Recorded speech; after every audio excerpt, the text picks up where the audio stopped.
Alhamdulillah, alhamdulillahi rabbil alamin, wa bihi nasta'in ala umuri dunya waddin.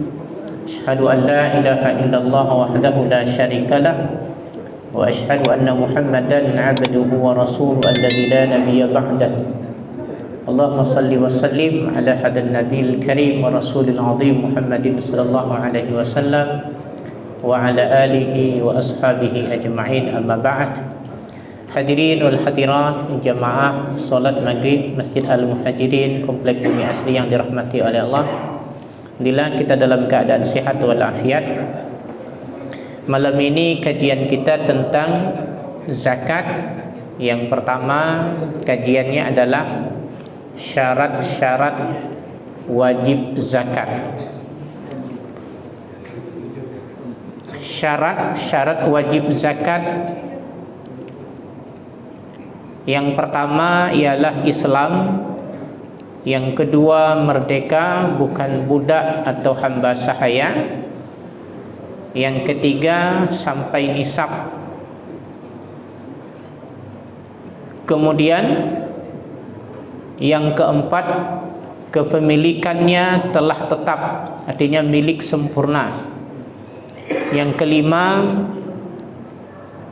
berlaku satu haul setahun, kecuali di dalam harta yang dizakati 10%. Artinya ada zakat yang tidak memiliki haul. Contohnya seperti pertanian. Maka dengan syarat yang pertama adalah yang wajib zakat orang Islam. Pertanyaannya, maka orang kafir tidak diwajibkan zakat, dan seandainya orang kafir membayar zakat maka tidak akan diterima. Hal ini berdasarkan firman Allah Subhanahu wa taala, "Wa ma mana'uhum an tuqbala minhum nafaqatuhum illa annahum kafaru billah wa bi rasulihi wa la ya'tuna as-salata illa wa hum kusala." Dan yang menghalang-halangi infak mereka untuk diterima adalah karena mereka kafir, ingkar kepada Allah dan Rasulnya, dan mereka tidak melaksanakan solat melainkan dengan malas. Kemudian timbul pertanyaan, kalau orang kafir tidak wajib, kan tidak wajib orang kafir bayar zakat. Kalaupun bayar tidak sah, karena syarat yang pertama Islam.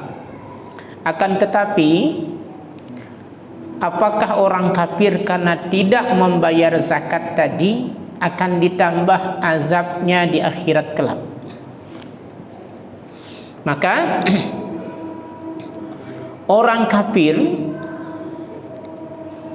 mereka karena tidak membayar zakat, di akhirat kelak dia disiksa disebabkan tidak membayar zakat tersebut. Coba enggak?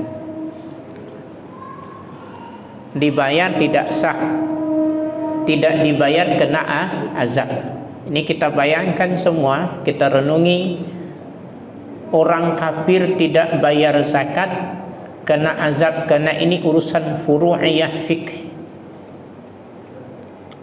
Bayangkan kalau kita orang Islam, kan syaratnya Islam, kafir tidak wajib bayar zakat, tapi dianggap dosa karena tidak bayar zakat. Kemudian bagaimana orang Islam yang sudah wajib zakat, sudah memiliki kriteria wajib zakat, tapi dia tidak mau bayar zakat? Orang kafir saja diazab karena tidak bayar zakat, bagaimana dengan orang Islam yang enggan membayar zakat? Maka zakat tidak boleh disepelekan, hitungan dengan teliti. Ya, jangan disepelekan, udah saya sudah keluarkan untuk anak-anak sebagian misalnya, untuk orang fakir miskin, tapi tidak dihitung dengan teliti berapa zakatnya. Firman Allah Subhanahu wa taala, orang kafir itu nanti dihisab, akan disiksa karena tidak bayar zakat. Kullu nafsin bima kasabat rahinah illa ashabal yamin fi jannati yatasaalun 'anil mujrimin ma salakakum fi saqar qalu lam nakum minal musallin wa lam naku nut'imul miskin wa kunna nakhudu ma'al khaidin wa kunna nukadzibu biyaumiddin hatta atana al-yaqin. Setiap orang bertanggung jawab atas apa yang telah dilakukannya kecuali golongan kanan, mereka berada di dalam surga. Mereka saling menanyakan tentang keadaan orang-orang yang berdosa. Apa yang menyebabkan kamu masuk ke dalam neraka sakar? Mereka menjawab, dahulu kami termasuk orang-orang yang tidak melaksanakan solat, dan kami juga tidak memberi makan orang miskin. Bahkan kami biasa berbincang untuk tujuan yang batil mereka dengan orang-orang yang membicarakannya, dan kami mendustakan hari pembalasan, artinya hari kiamat, sampai datang kepada kami kematian. Maka orang kafir diazab karena tidak bayar zakat. Begitu juga apalagi orang Islam. Begitu juga orang yang kafir, yang kafir apa? Kafir murtad.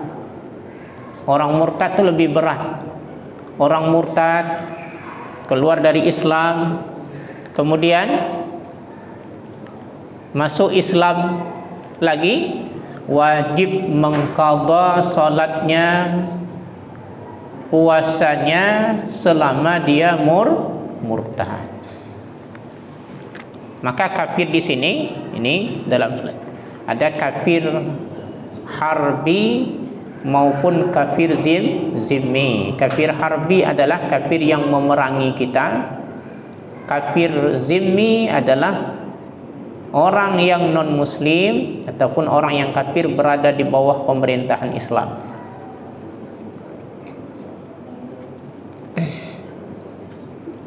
Yang kedua,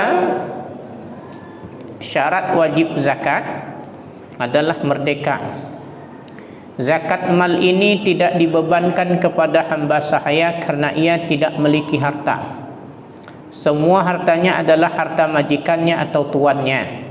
Berdasarkan hadis Abdullah bin Umar bin Khattab radhiyallahu anhuma, beliau berkata, sami'tu min Rasulillah sallallahu alaihi wasallam yaqul, aku mendengar Rasulullah sallallahu alaihi wasallam bersabda,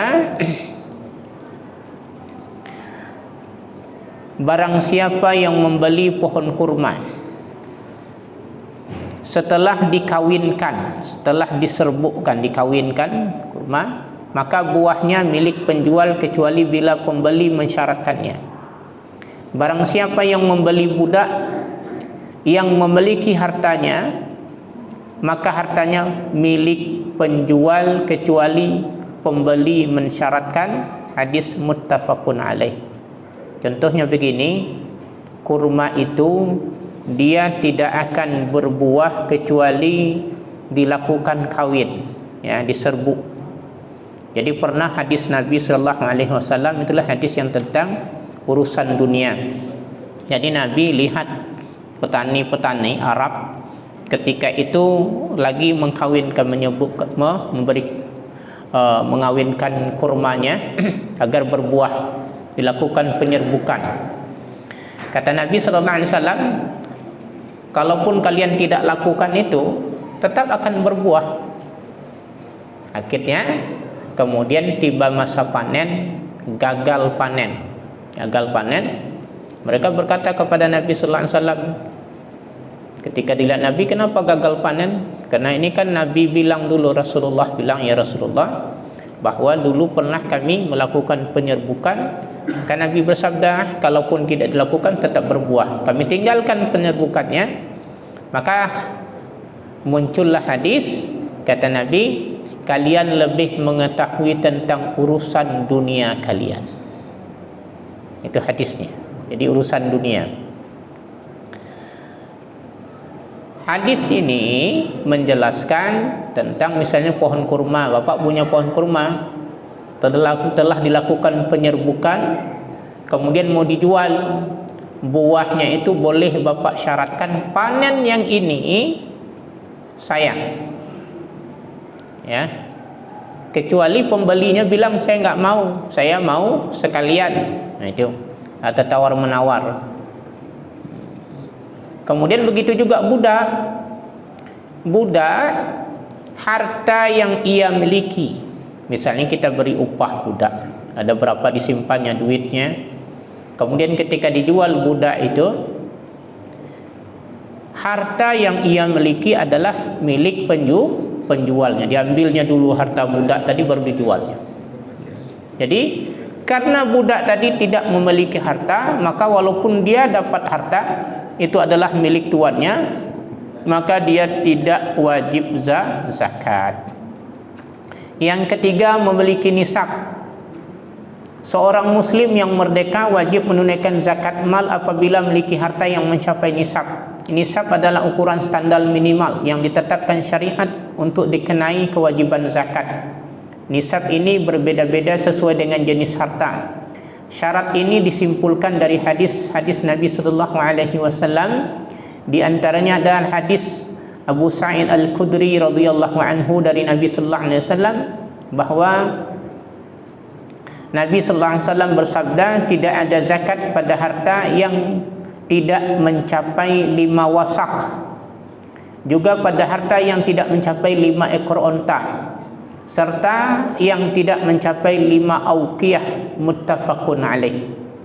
Ini hadis ini menceritakan tentang nisab. Nisab ini artinya adalah ukuran untuk bayar zakat. Apabila seorang muslim tidak memiliki harta yang mencapai nisab, maka tidak diwajibkan zakat. Kemudian yang keempat, harta itu menjadi milik secara penuh, artinya milkutan, milik sempurna. Maksudnya harta itu dimiliki secara penuh oleh seseorang hingga ia bebas mengolahnya dan tidak ada hubungan dengan hak orang lain. Dengan demikian tidak ada kewajiban zakat pada harta seorang tuan yang masih dihutang atau belum diserahkan budaknya untuk membebaskan diri, karena harta ini belum menjadi milik tuan sepenuhnya. Misalnya salah satunya, kita punya uang, ada seorang butuhkan bantuan, kita simpan uang 1 miliar, misal 1 M, tiba-tiba dipinjam oleh seseorang. Dari tahun ini sampai tahun depan duit kita punya duit, tapi duit kita dihutang sama orang 1 M. Wajib zakat enggak itu? Tak wajib zakat karena harta ini berada di tangan orang lain. Ya.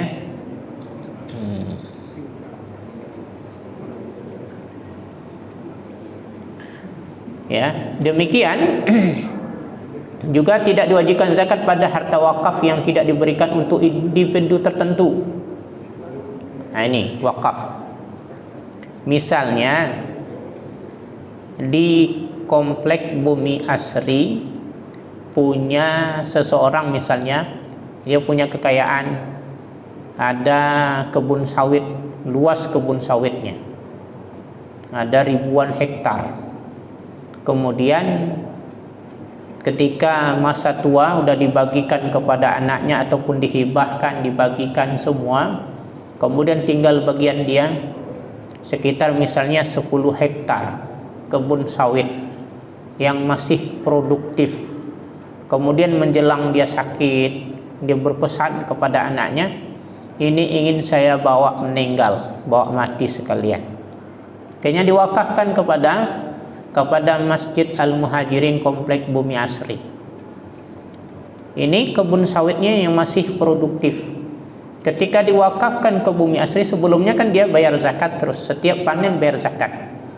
Setiap panen bayar zakat. Kalau yang diusahakan, disiram, dirawat, itu zakatnya 5% dari hasil panen. Ketika dibiarkan aja berbuah, ya, tidak ada diusahakan dengan pupuk, disiram dan lain-lain, maka zakatnya 10%. Ketika ini diwakafkan ke masjid Al-Muhajirin Komplek Bumi Asri, dikelola oleh Badan Kenadiran BKM Masjid Bumi Asri, maka statusnya walaupun hasilnya melimpah berbeda yang dipegang sama individu tadi, maka tidak wajib dizakatkan. Contohnya, salah satu yang tidak wajib dizakatkan apa? Uang BKM. Uang BKM itu ada yang uang BKM sampai berapa? Sampai 3M. Masjid seperti Masjid Baitur Rahman Banda Aceh, itu uang saldonya sampai 3M. Kemudian kayak Masjid Al-Jihad juga banyak saldonya. Masjid-masjid yang lain, mungkin masjid di sini juga banyak saldonya.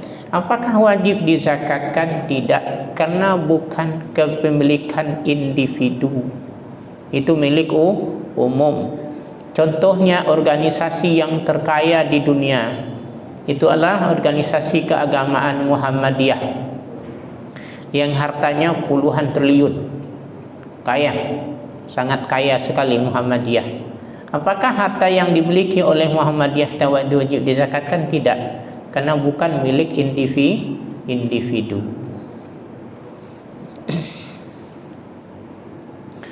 Kalau diwakafkan nih, demikian juga tidak diwajibkan zakat pada harta wakaf yang tidak diberikan untuk individu tertentu, seperti wakaf harta untuk fakir miskin atau untuk masjid atau sekolah. Sedangkan wakaf yang diserahkan untuk individu, ya. Jadi wakafnya begini, ada orang mewakafkan ke masjid, ini saya wakafkan untuk keperluan umum kayak sawit tadi, hasilnya silakan, dengan tanah silakan. Kemudian di situ ada hak fakir miskin, tetap tidak diwakafkan, atau diberikan langsung ini khusus untuk fakir miskin, tapi tidak ditentukan siapa fakir miskinnya, maka itu tidak jadi wakaf juga, kita hanya pengelola. Atau untuk sekolah, itu juga tidak ada zakatnya. Seperti orang mewakafkan sesuatu untuk sekolah, nggak wajib zakatnya. Sedangkan wakaf yang diserahkan untuk individu tertentu, seperti wakaf untuk keluarga fulan, maka ia tetap kena kewajiban zakat selama memenuhi kriteria yang lainnya yang sudah disebutkan. Jadi ada orang miskin tiba-tiba dapat wakafnya lumayan, kaya mendadak, maka wajib dia membayar zakat. Sebelumnya dia mustahik penerima zakat, kemudian dia menjadi muzaki, pemberi zakat. Kemudian yang kelima, berlalu 1 tahun lamanya. Syarat ini ditetapkan berdasarkan hadis-hadis Nabi sallallahu alaihi wasallam, di antaranya hadis Aisyah radhiyallahu anha bunyi, aku telah mendengar dari Rasulullah sallallahu alaihi wasallam bersabda, tidak ada zakat pada harta sampai harta itu berlalu 1 tahun lamanya. Kemudian tidak ada zakat pada harta hingga harta itu berlalu 1 tahun lamanya. Hadis juga riwayat Abu Daud. Syarat ini hanya berlaku pada 3 jenis harta.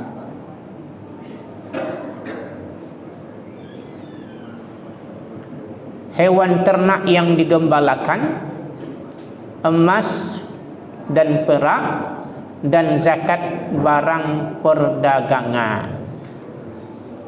Ini yang memiliki haul,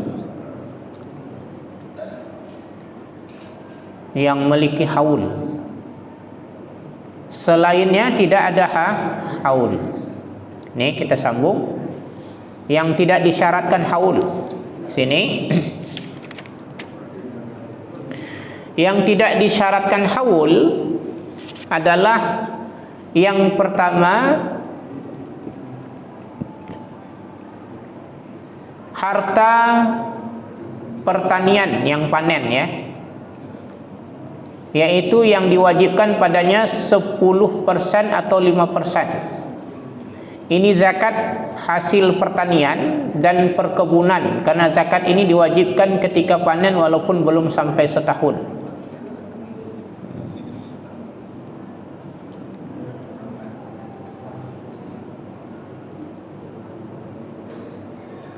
Pertanyaannya, sawit wajib zakat nggak?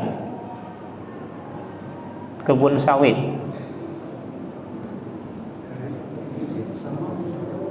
Ya. Ya, nah ini. Ini ayat Al-Quran ya. Mari kita baca sama-sama. Artinya ini, makanlah dari buah yang bermacam-macam itu bila dia berbuah, dan tunaikanlah haknya di hari memetik hasilnya, artinya zakatnya, dengan disedekahkan kepada fakir miskin. Surah Al-An'am ya, ayat 141. Maka kalau merujuk pendapat Syafi'iyah, sawit tidak wajib zakat. Kenapa tidak wajib zakat sawit? Karena dia bukan komuniti makanan atau buah-buahan yang menjadi makanan bahan pokok.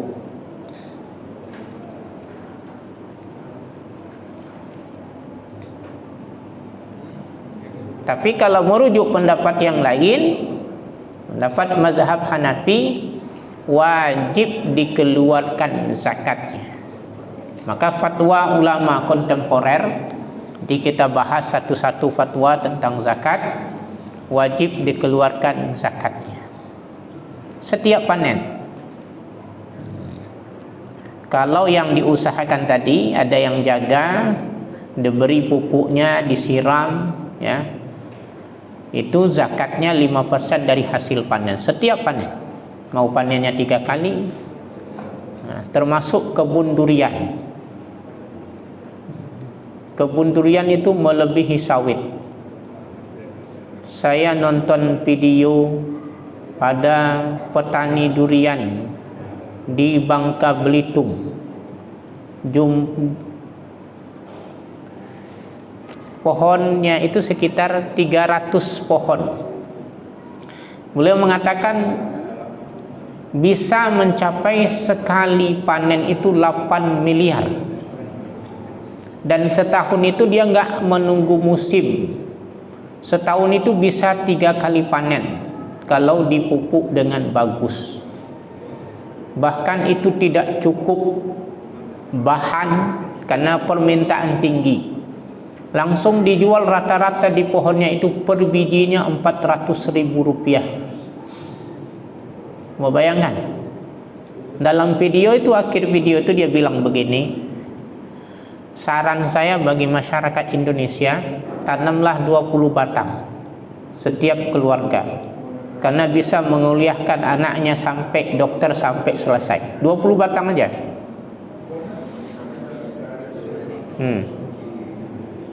Yang kebun sawit boleh dipindah ke durian. Nah, nanti kalau panen silakan keluar zakatnya. Kemudian undang-undang juga kita sekali-kali ya. Nah, insyaallah semakin dikeluarkan zakatnya makin berkah.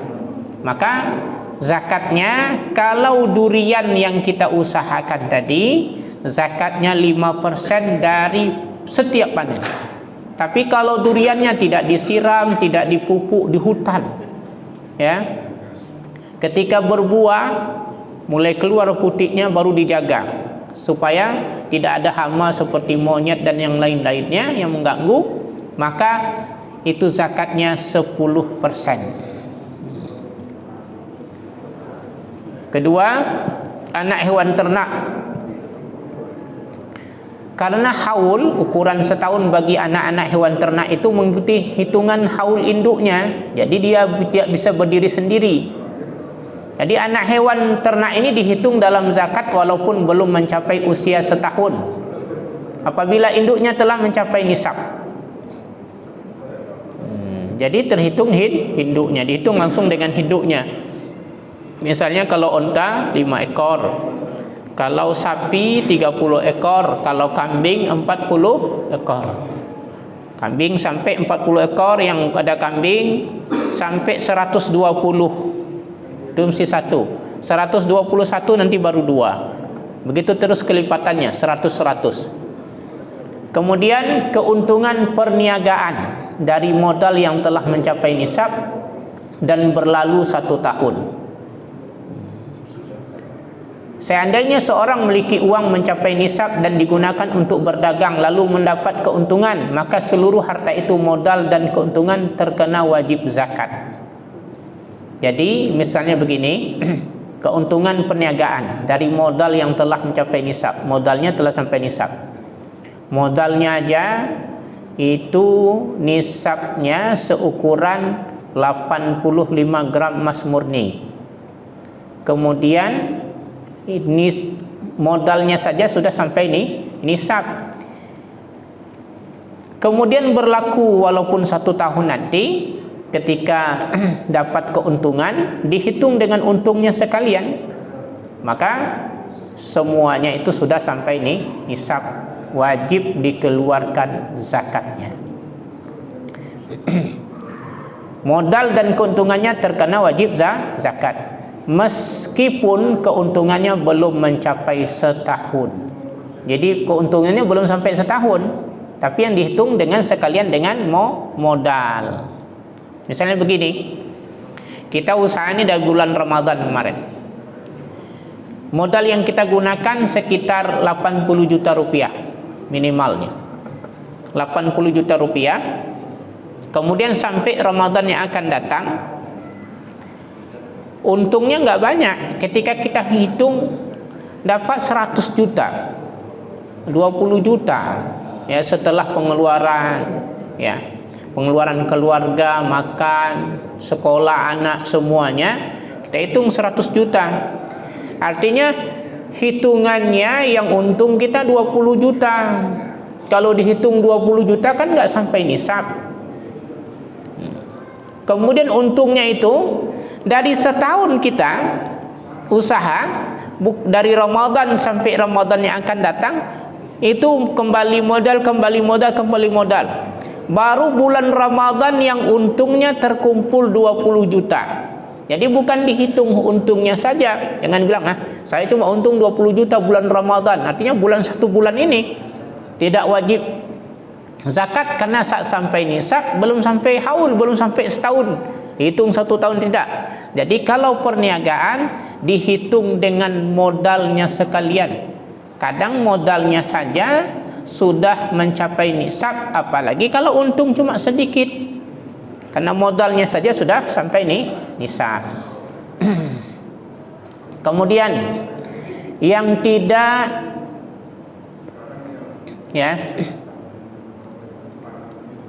yang tidak dikenakan haul, rikat atau harta karun. Harta karun itu adalah harta yang terpendam, merupakan peninggalan jahiliyah atau zaman dahulu kala. Jadi kalau yang kita dapatkan bukan harta zaman jahiliyah, sebelum atau sudah pemerintahan Islam, itu bukan harta karun. Yang dia pra-Islam lah. Seperti kita di Indonesia dulu pernah dipimpin oleh Majapahit, ya, yang belum, kerajaannya belum Islam. Kita lihat ini ada duit koin yang berasal dari kerajaan Majapahit, kerajaan yang lain-lain sebelum Islam, maka itu wajib dikatakan zakat, disebut harta karun. Zakatnya langsung kita kasih, tidak nunggu setahun. Nah, tiba-tiba buat galian di sini kita dapatkan harta karun, penemuan di sini yang kita lihat ini bukan dari kerajaan yang Islam, ya, masa jahiliyah dulu di Indonesia, maka wajib kita keluarkan zakatnya. Berapa zakatnya? Zakatnya besar, 20%. 1/5, bukan 2,5%. 20%. Kenapa? Karena keberadaannya menyerupai buah-buahan dan biji-bijian yang keluar dari tanah sehingga diwajibkan ketika mendapatkannya. Kelima, tambang al-mi'dan, ya, tambang selain dari emas dan perak. dikeluarkan bumi, ya, berupa barang-barang selain tanah yang dibuat di dalam tanah, yang diciptakan Allah dalam tanah dan bernilai, seperti besi, batu bara, batu akik, aspal, batu permata, minyak bumi dan lain-lain, yang dinamakan barang tambang. Apabila seorang mendapatkan barang tambang itu dan mencapai nisab, maka wajib ditunaikan zakatnya secara langsung ketika mendapatkannya. Tidak dikeluarkan zakatnya sampai diolah dan dibersihkan. Zakatnya adalah 2,5%. Jadi pengusaha batu akik keluar, bukan langsung dijual, ya. Setelah diolah, dibersihkan batu akiknya dalam bentuk, bukan langsung mesti dibuat cincin, tidak. Setelah misalkan batu akik itu masih campur dengan kulitnya, dengan batu yang lain, setelah dibersihkan batu permata dan lain, baru dijual, langsung kita keluarkan zakatnya 2,5%. Begitu juga aspal, minyak, pengusaha batu bara, itu tidak menunggu tahun, langsung dikeluarkan zakatnya. Kemudian ada pertanyaan yang tadi kan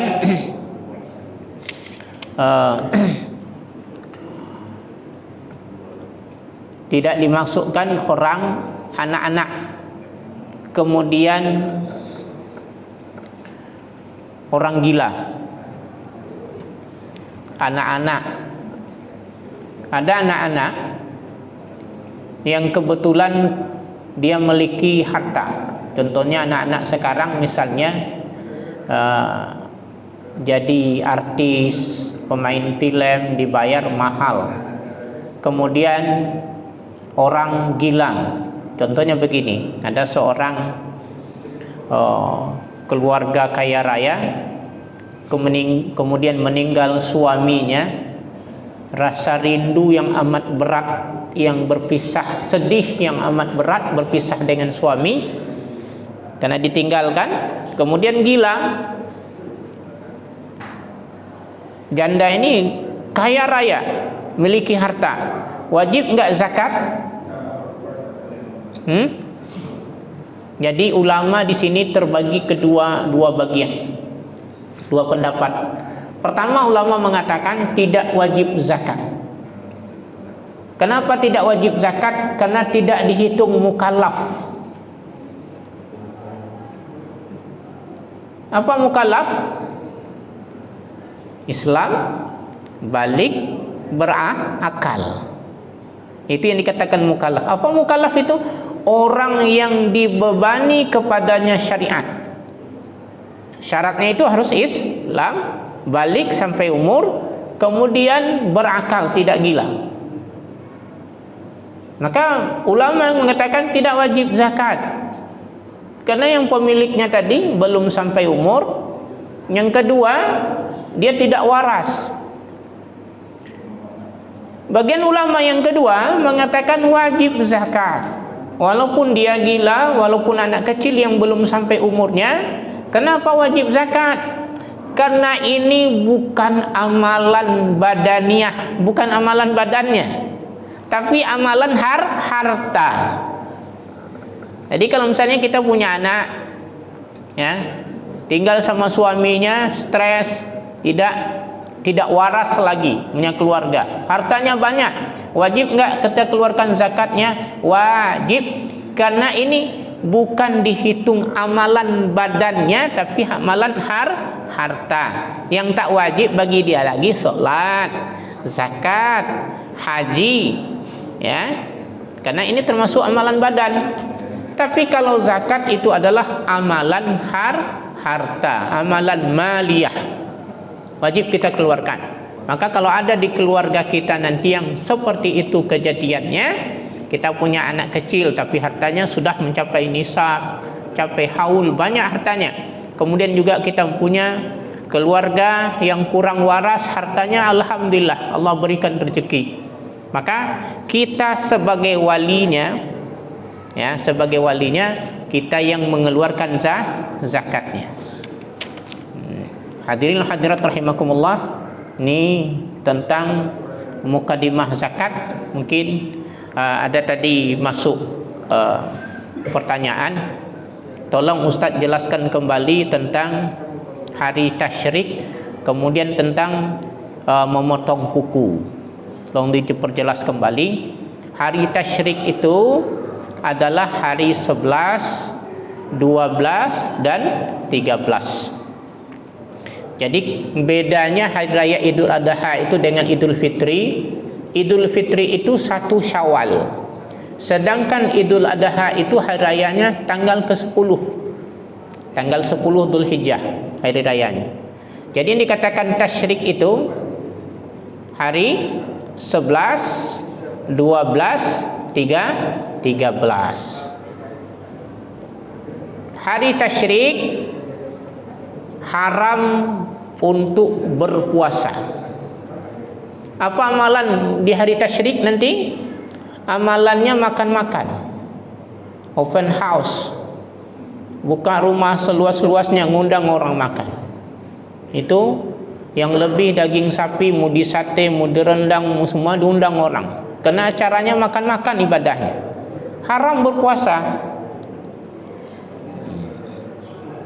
Kemudian tentang motong kuku, hadisnya di dalam Sahih Muslim itu tentang larangannya dari Ummu Salamah semuanya. Jalurnya yang disebut dengan, dan kalau kita belajar ilmu hadis itu disebut rawil a'la. Rawi yang paling tinggi. Apa makna rawil a'la? Itu sahabat yang dengar dari Nabi. Itu sebut rawil a'la. Semua hadis jalurnya ujungnya nanti adalah dari Ummu Salamah, istri Nabi sallallahu alaihi wasallam, tentang larangan memotong kuku, memotong rambut, memotong kumis, memotong jenggot dan lain-lainnya. Itu dari Ummu Salamah. Sedangkan hadis yang memperbolehkannya itu jalurnya dari Aisyah radhiyallahu anha. Dari Aisyah radhiyallahu anha ummul mukminin itu hadisnya. Maka kalau mazhab Syafi'i dikompromikan kedua hadis antara larangan dan memperbolehkannya. Satu melarang, satu memperbolehkannya. Maka keluarlah hukum tidak jadi haram, tidak jadi mubah, di pertengahan jadi makruh. Maka dalam mazhab Syafi'i, hukum memotong kuku setelah masuk 1 Dzulhijjah itu hukumnya makruh. Apa arti makruh? Kurang baik. Kalau sanggup dilakukan lebih baik. Kalau mazhab Hambali, mazhab Maliki, hukumnya haram. Tak boleh. Tak boleh motong kuku. Maka kalau kita bapak lihat banyak yang posting di internet, masuk juga ke WA grup kita, ya, masuk lewat di Facebook kita, ada juga yang ngirim kepada kita tentang mengambil hanya hadis Ummu Salamah. Mereka mengatakan tak boleh sama sekali memotong kuku, memotong rambut, hukumnya haram. Kemudian kalau ngambil pendapat mazhab Abu Hanifah, mengatakan apa? Tidak haram, tidak makruh, boleh-boleh saja. Tak ada larangan sama sekali. Paling longgar dalam ini mazhab Hanafi. Jadi kalau kita ngambil yang haram, jadi gini pertanyaannya. Ngambil pendapat yang haram, kita ngambil pendapat yang ketat. Misalnya begini. Saya setuju Ustadz ngambil pendapat yang haram karena lebih tenang hati saya. Oke. Pertanyaannya gini. Kalau itu haram, memotong kuku, memotong rambut, oke. Motong kumis, motong jenggot dan lain-lainnya, semua bulu yang ada di badan dan di kepala. Kuku. Kalau orang itu melakukan, sah enggak kurbannya? Ada hubungan dengan kurban nggak? Hah? Tak ada hubungan langsung dengan hewan kurbannya. Tetap sah kurbannya 100%. Ya. Jadi jangan takut kalau saya potong karena ini ada haramnya. Mengambil pendapat yang ketat tadi, tetap kurbannya sah 100%. Tidak ada pengaruhnya. Ya. Tergantung mana nanti kita ambil, ya. Nah, tapi kalau kita belajar nanti dalam ilmu hadis, kadang kebanyakan kita ngambil pendapat pertengah-tengahan. Pertengahan apa? Mengambil ini paling ringan hukumnya adalah makruh. Tidak kita bilang boleh saja, tidak kita bilang haram. Wallahu a'lam bissawab.